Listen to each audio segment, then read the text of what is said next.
Hi అండి, అందరికీ నమస్కారం అండి. ఫ్రెండ్స్, ఇప్పుడు అందిన వార్త, ఇక ఘోర రోడ్డు ప్రమాదం, పరిస్థితి చాలా దారుణం అంటూ ఇప్పుడిప్పుడే మనకు ఒక బ్రేకింగ్ న్యూస్ అప్డేట్ అయితే రావడం జరిగిందండి.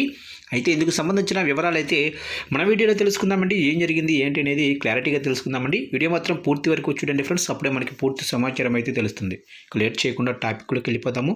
ఇక మూగజీవాలు కూడా రోడ్డు ప్రమాదాలకు అతీతం కాదని నిరూపించే సంఘటన ఒకటి అనకాపల్లి జిల్లా పరిధిలో చోటు చేసుకుంది. పోలీసుల వివరాల ప్రకారం పాయకరావుపేట మండలం నామవరం వద్ద ఓ రోడ్డు ప్రమాదం జరిగింది. ఇక సోమవారం తెల్లవారుజామున జరిగిన ఈ రోడ్డు ప్రమాదంలో 20 వరకు గొర్రెలు మృతి చెందాయి. మరో 20కి పైగా గొర్రెలకు తీవ్ర గాయాలయ్యాయి. నామవరం నుంచి పాయకరావుపేట వైపు గొర్రెల మందను తోలుకెళ్తుండగా ఓ 4 చక్రాల వాహనం వాటిని ఢీకొట్టింది. అనంతరం అక్కడ ఆగకుండా వెళ్ళిపోయింది.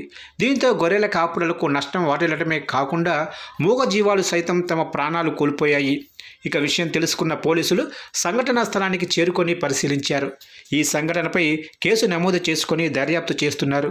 తమకు తగిన నష్టపరిహారం ఇప్పించి ఆదుకోవాలని గొర్రెల కాపురులు కోరుతున్నారు.